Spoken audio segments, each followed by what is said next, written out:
اعوذ باللہ من الشیطان الرجیم بسم اللہ الرحمن الرحیم سورہ الاحزاب چیپٹر نمبر 33 آیت نمبر 4 to 5۔ اللہ نے کسی آدمی کے سینے میں دو دل نہیں رکھے اور نہ تمہاری بیویوں کو جن سے تم زہار کرتے ہو تمہاری ماں بنایا، اور نہ تمہارے منہ بولے بیٹوں کو تمہارا بیٹا بنا دیا۔ یہ سب تمہارے اپنے منہ کی باتیں ہیں، اور اللہ حق بات کہتا ہے اور وہ سیدھا راستہ دکھاتا ہے۔ منہ بولے بیٹوں کو ان کے باپوں کی نسبت سے پکارو، یہ اللہ کے نزدیک زیادہ مناسبانہ بات ہے۔ پھر اگر تم ان کے باپ کو نہ جانو تو وہ تمہارے دینی بھائی ہیں اور تمہارے رفیق ہیں، اور جس چیز میں تم سے بھول چوک ہو جائے تو اس کا تم پر کچھ گناہ نہیں، مگر جو تم دل سے ارادہ کر کے کرو، اور اللہ معاف کرنے والا رحم کرنے والا ہے۔ اس قرآن کی آیت کو سمجھنے سے پہلے ہمیں یہ سمجھنا پڑے گا کہ جو عرب کے جو جاہلی رواج تھے، جو نہ کہ کوئی پیغمبر کے ذریعے سے ان کو وہ پہنچا تھا، نہ کوئی نبی کے ذریعے سے ان کو بات پہنچی تھی، بلکہ وہ خود جو ہے بہت سے ایسے رواج گھڑ لیے تھے جس کا جو ہے اللہ سبحانہ و تعالیٰ نے حکم نہیں دیا تھا۔ اس میں سے دو چیزیں ایسی تھی کہ اگر وہ اپنی بیوی کو کہہ دیتے تو میرے اوپر میری ماں کی پیٹھ کی طرح ہے، اگر یہ کہہ دیتے، جس کو عربک میں زہار کہتے ہیں، تو اس کا مطلب یہ ہوتا ہے کہ میں تم پہ حرام کر دیا۔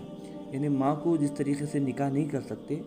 بیوی کو بھی اس طریقے سے نکاح نہیں کر سکتے۔ یعنی نکاح کے بعد وہ نکاح ٹوٹ جاتا ہے اور وہ ماں کی طرح ہو جاتا ہے، اور پھر جو ہے وہ کبھی بھی اس بیوی کے ساتھ نہیں مل سکتا۔ تو یہ ایک عام رواج تھی کہ اگر وہ ہسبینڈ غصے میں بھی بیوی کو کہہ دیتا کہ میں تجھے زہار کرتا ہوں، یعنی تو میری ماں کی پیٹھ کی طرح ہے، تو سمجھو کہ اس کے بعد وہ اس کو نہ نکاح کر سکتا ہے، نہ جو ہے اس کو مطلب اس کے پاس جو ہے اپنا جو ہے ریلیشن قائم کر سکتا ہے۔ تو یہ جو ہے ایک رواج بہت بڑھ گیا تھا عرب کے اندر۔ جب محمد صلی اللہ علیہ وسلم تھے، اس وقت تک نبی نہیں بنا گیا تھا محمد صلی اللہ علیہ وسلم کو، تب تک یہ رواج بہت زیادہ عام تھا۔ اسی طریقے سے دوسرا ایک بہت برا رواج تھا ان کے پاس، وہ یہ تھا کہ جو منہ بولے جو بیٹے ہیں،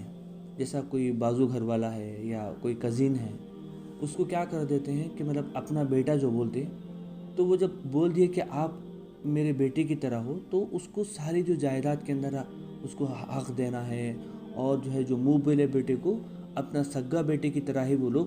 جو ہے دیکھتے تھے، اور ہر چیز جو ہے قانوناً، جیسا مطلب جو ہے بہن بھائی کی شادی نہیں کرتے تھے، اس طریقے سے بہت سی چیزیں وہ لوگ لے کے آ گئے تھے رواج کے اندر۔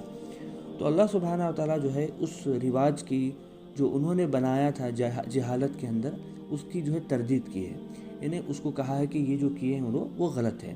یعنی اللہ سبحانہ و تعالیٰ جو ہے کلیئر طریقے سے یہ بولتا ہے کہ جو ہے تمہاری جو ماں ہے وہی تمہاری ماں ہے، جو تمہیں پیدا کی ہے، اور جو تمہیں جو ہے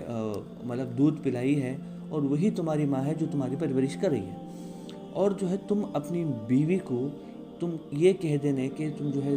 میں تم سے زہار کا جو ہے اظہار کرتا ہوں، تو تمہاری ماں کیسے ہو سکتی ہے بتاؤ۔ تو یہ جو بہت بڑا جو رواج کو جو ہے اللہ سبحانہ و تعالیٰ نے یہاں پر ختم کیا، اور کہا کہ اگر غصے کی حالت میں بھی یہ تمہاری زبان سے نکل جاتا ہے، کیونکہ وہ رواج تھا کہنے کا، تو بھی وہ تمہاری ہی بیوی ہے، تم اس سے مل سکتے ہو، ایسا نہیں کہ وہ تمہاری ماں کیسے ہو جائے گی۔ تو یہ جو ہے اللہ سبحانہ و تعالیٰ نے بہت ہی آسان طریقے سے جو ہے یہ بات بتا دی۔ اور دوسری بات یہ ہے کہ جو مکہ کے لوگ تھے وہ پریشان بھی ہو جاتے تھے بیوی کو غصے میں جو ہے یہ سب کہنے کے بعد، اور پریشان بھی ہو جاتے تھے کہ مجھے کیا کرنا ہے، میں نے بیوی کو اس طریقے سے کر دیا، ابھی میری بیوی کو میں ایسا مل نہیں سکتا۔ تو اللہ سبحانہ و تعالیٰ اس کو ایک دم کلیئر کر دیا ہے کہ جو تم اپنی بیوی سے جو نکاح کرتے ہو وہی تمہاری بیوی ہے۔ تو ماں کو جو ہے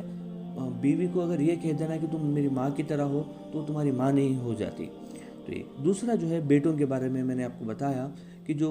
اللہ فرماتا ہے کہ جو منہ بولے بیٹے ہیں، تم بہتر یہ ہے کہ ان کے باپ کے ناموں کے ساتھ ان کو پکارو، ہے نا، اس وجہ سے کہ پتہ چلنا چاہیے کہ کس کے بیٹے ہیں۔ ایسا نہیں کہ میرا بیٹا ہے، لوگ سب سمجھ رہے کہ یہ واقعی ان کا بیٹا ہے، ایسا نہیں ہونا چاہیے، بلکہ اللہ فرما رہا ہے کہ باپ کا پتہ ہونا چاہیے۔ اسی وجہ سے اسلام کے اندر جو ہے زنا کو حرام کیا گیا ہے اور نکاح کو حلال کیا گیا ہے، کیونکہ زنا میں پتہ نہیں کہ مطلب کس کا بیٹا ہے، کس کا اسپم ہے، کس سے وہ زیگوٹ فارم ہوا، کس کا بچہ ہے، اس کا باپ کون ہے، یہ پتہ ہی نہیں چلتا۔ مگر نکاح کے اندر کیا ہوتا ہے، باقاعدہ پوری اصولی بات ہوتی ہے، لوگ جو ہے 3 گواہ رہتے ہیں، اس کے بعد جو ہے ان لوگوں کو اللہ سبحانہ وتعالیٰ جو ہے کہتا ہے کہ جو منہ بولے بیٹے ہیں تم ان کو اپنے باپوں کی نسبت سے پکارو، یہ تمہارے لیے بہترینہ بات ہے۔ اگر سمجھو کہ وہ اتفاق سے تمہیں پتہ ہی نہیں کہ ان کے باپ کا نام کیا ہے، تو وہ تمہارے جو ہے دینی بھائی ہوئے، ایسے نہیں کہ وہ تمہارے جو ہے بیٹے ہو گئے، بلکہ وہ تمہارے دینی بھائی ہیں اور تمہارے رفیق ہیں، تمہارے دوست ہیں، یہ اللہ سبحانہ وتعالیٰ یہاں پر فرماتا ہے۔ اور اللہ سبحانہ وتعالیٰ جو ہے فرماتا ہے کہ اللہ نے کسی آدمی کے سینے میں 2 دل نہیں رکھے، یعنی اللہ سبحانہ وتعالیٰ جب انسان کو جو ہے بنایا ہے تو ایک پورا جو ہے صحیح اسٹرکچر بنایا ہے، اور اس کے اندر اللہ نے ایک دل دیا ہے تاکہ کوئی 2 میں سے ایک چیز رہو، یعنی اخلاص بھی ہو اور منافقت بھی ہو نہیں سکتا، یا تو اللہ سے محبت ہوگی یا نفاق ہوگا۔ اور اسی طریقے سے خدا پرستی جو ہے مطلب یا تو جو ہے وہ شخص انصاف والا ہوگا یا تو وہ ظالم ہوگا، ایسا نہیں بھی ہو سکتا کہ وہ انصاف والا بھی ہو اور ظالم بھی ہو، ایسا نہیں ہو سکتا۔ اسی طریقے سے اس کے اندر گھمنڈ بھی ہو اور عاجزی بھی ہو، نہیں ہو سکتا۔ تو یہ ہر چیز کے اندر 2 میں سے کوئی ایک چیز اس کے دل کے اندر جو ہے بس جائے گی۔ جہاں پر اللہ کا ڈر بسے گا آٹومیٹکلی وہاں سے گھمنڈ، غرور، تکبر مٹ جائے گا۔ تو اللہ سبحانہ وتعالیٰ جو ہے یہاں پر فرماتا ہے کہ اگر جو ہے یہ جو رواج وغیرہ جو ہے تم سے بھول چوک میں ہو گئی ہے